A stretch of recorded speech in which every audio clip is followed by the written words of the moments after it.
kebetulan ada Mbak Resi. Mbak, sini Mbak. Ini Mbak.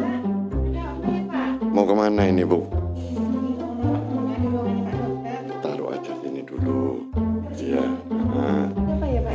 Nah, yuk kita memberikan edukasi kesehatan ke masyarakat ya. Monggo dipakai dulu. Sebentar saya buka dulu ya Bu ya. Assalamualaikum warahmatullahi wabarakatuh. Jumpa lagi dengan Education Podcast tentunya di Puskesmas Sumberwringin. Kali ini saya ditemani seorang sanitarian. Siapa beliau? Monggo diperkenalkan Bu. Terima kasih Pak. Assalamualaikum warahmatullahi wabarakatuh. Perkenalkan nama saya Resi. Saya bekerja sehari-hari di Puskesmas Sumberwringin sebagai penanggung jawab kesehatan lingkungan. Betul. Kesehatan lingkungan itu terdiri dari apa saja, Bu? Oh iya baik, langsung saja ya Pak. Kesehatan lingkungan ini kegiatannya banyak sekali Pak. Ya. Di antaranya adalah satu penyihatan air bersih. Betul. Kemudian yang kedua adalah penyihatan perumahan dan pemukiman. Yang ketiga adalah penyihatan TTU, tempat-tempat umum. Iya. Yang keempat adalah penyihatan TPM, tempat pengolahan makanan. Yang kelima adalah klinik sanitasi Pak. Salah satu Bu, ayo kita bahas Bu untuk masyarakat Bu. Kita ambil yang penyihatan lingkungan saja ya Pak. Monggo. Yang penyihatan lingkungan pemukiman dan perumahan saja. Karena sepertinya cocok dengan kondisi yang sekarang ya Pak. Yang lagi pandemi. Jadi kita itu dituntut untuk stay at home. Dan selalu berada di rumah. Dan mengurangi aktivitas kita di luar rumah. Jadi kita harus bagaimana caranya untuk membuat rumah kita aman dan nyaman untuk ditinggali. Biar tidak tertular dengan COVID ya Bu. Iya betul Pak. Monggo, gimana yang harus kita lakukan Bu? Salah satunya adalah sering-sering mendesinfeksi alat-alat yang sering kita sentuh Pak. Seperti remote TV, gagang pintu, meja, dan pokoknya yang sering kita sentuh lah. Desinfeksi itu yang paling mudah untuk masyarakat itu apa Bu kira-kira Bu? Pakai alat-alat yang ada di sekitar kita seperti itu Pak, untuk membersihkan lantai. Seperti apa? Nggak apa-apa ya nyebut merek ya. Seperti Wipol atau Soklin lantai seperti itu ya. Itu bisa. Dicampur dengan air ya, dianjurkan. Iya, dianjurkan bisa. Untuk selanjutnya Ibu? Kemudian seperti kita ketahui bahwa persyaratan rumah sehat itu kan harus ada jendela ya Pak. Salah satunya jendela. Kemudian lubang asap dapur, kemudian kamarnya tidak padat penghuni, kemudian pencahayaannya juga harus bagus, kemudian tidak ada jentik nyamuk, tidak ada tikus. Terus yang terakhir adalah ventilasi, Pak. Ini yang paling penting. Ventilasi itu berarti harus ada udara yang bisa masuk ya Bu ya? Betul Pak. Jadi ventilasi ini merupakan persyaratan penting dalam rumah sehat agar tercipta udara yang bersih Pak. Jadi ventilasi itu sangat penting ya Bu ya? Penting sekali Pak. Nah jadi itu untuk pertukaran udara ya Bu ya, antara oksigen dengan karbon dioksida. Betul. Kemudian tadi kan Ibu membicarakan masalah pencahayaan ya Bu ya. Pencahayaan sendiri itu di rumah yang standar itu yang bagaimana Bu? Jadi kalau siang standarnya ya Pak, kalau bisa itu cahaya harus masuk secara alami, jadi tidak perlu lampu itu sudah terang seperti dan itu. Dan kita bisa membaca ya Bu ya.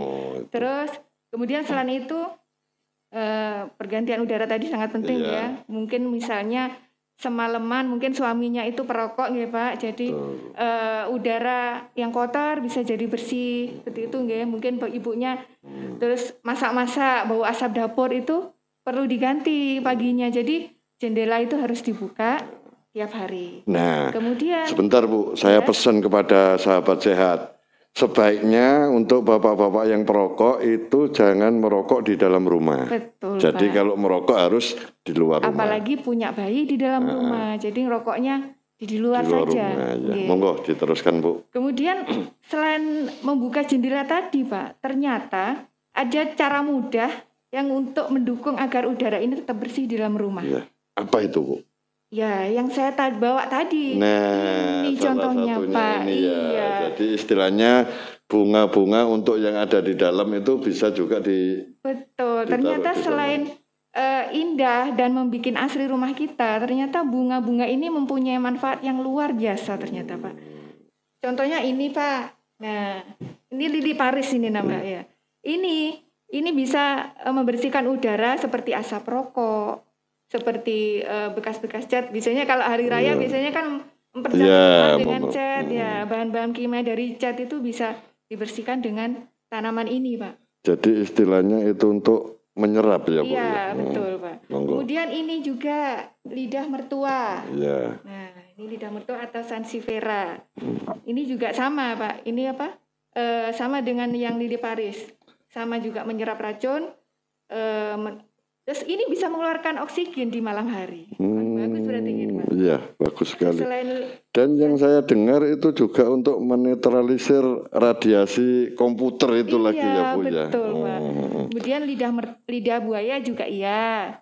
Kemudian karena saya tidak bawa, saya tunjukkan gambarnya saja, nggak? Iya, monggo. Nah, kemudian macam-macam ternyata, Pak. Nih saya bawa beberapa saja. Iya. Ternyata ini juga peace lily. Ya. Peace lily ini juga sama. Kemudian anggrek bulan. Selain bulan kurang anu ya, Bu, ya. Yang lebih baik itu anggrek bulan ya.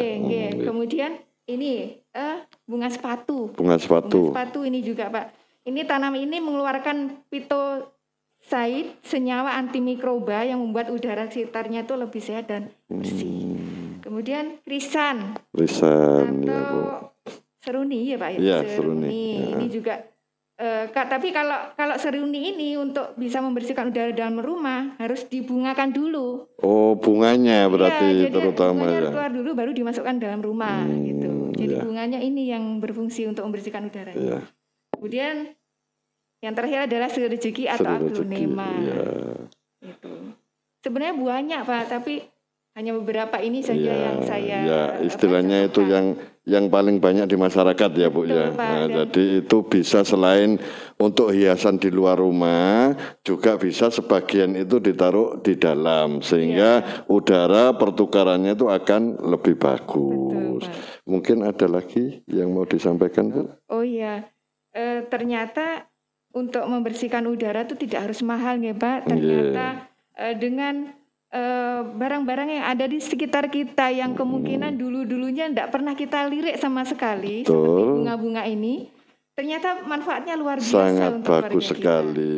Jadi pada masyarakat yang belum suka ke bunga, ayo mulai sekarang kita suka bunga, karena selain mempercantik rumah kita, ternyata bunga kita juga bermanfaat untuk kesehatan keluarga kita. Terima kasih Bu Resi. Mungkin teman-teman sahabat sehat, ini yang bisa kita sampaikan. Kita akhiri. Wassalamualaikum warahmatullahi wabarakatuh. Salam sehat, tetap semangat.